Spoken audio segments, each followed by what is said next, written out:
नवीन व्हिडिओमध्ये महाराष्ट्र अपडेट्स या चॅनलवरती आजचा जो व्हिडिओ आहे तो व्हिडिओ खूप इम्पॉर्टंट आहे। एस टी बसने जे NCMC कार्ड लागू केलं होतं थोड्याच दिवसात, त्याच्यावरती शासनाने यूटर्न घेतला आहे आणि त्याच्याबद्दल दिलासा काय दिला आहे शासनाने, चला बघूया आपण। मित्रांनो, एस टी बस तिकीट नियमावर शासनाचा यूटर्न, NCMC कार्डबाबत दिलासा। आता याच्यामध्ये दिलासा कुठे देण्यात आला आहे, चला बघूया आपण। एस टी बसने प्रवास करणाऱ्या ज्येष्ठ नागरिक, महिला व दिव्यांग विद्यार्थ्यांना दिल्या जाणाऱ्या सवलती NCMC कार्डबाबत केलेल्या घोषणा। मात्र नागरिकांच्या तक्रारीनंतर शासनाने या निर्णयावर यूटर्न घेतला आहे।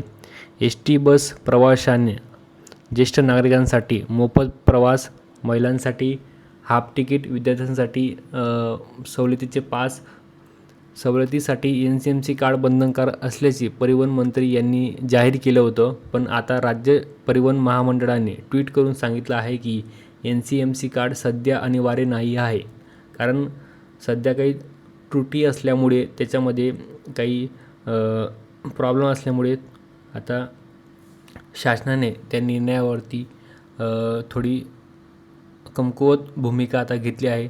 तर थोड्याच दिवसात हे कार्ड पण लागू होणार आहे, कारण काही रिचार्जच्या अटी, काही किंमत असल्यामुळे थोडा प्रॉब्लेम ग्राहकांनी त्याच्यावरती तक्रार केली होती।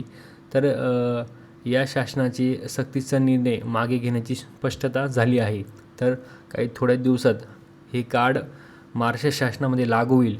तर लवकरात लवकर सर्वांनी NCMC कार्ड काढून घ्यावे आणि काढण्यासाठी आपल्याला डायरेक्टली एस टी बस डेपोमध्ये तुम्हाला जावं लागेल आणि आधार कार्डवरती तुमचं NCMC कार्ड निघून जाईल।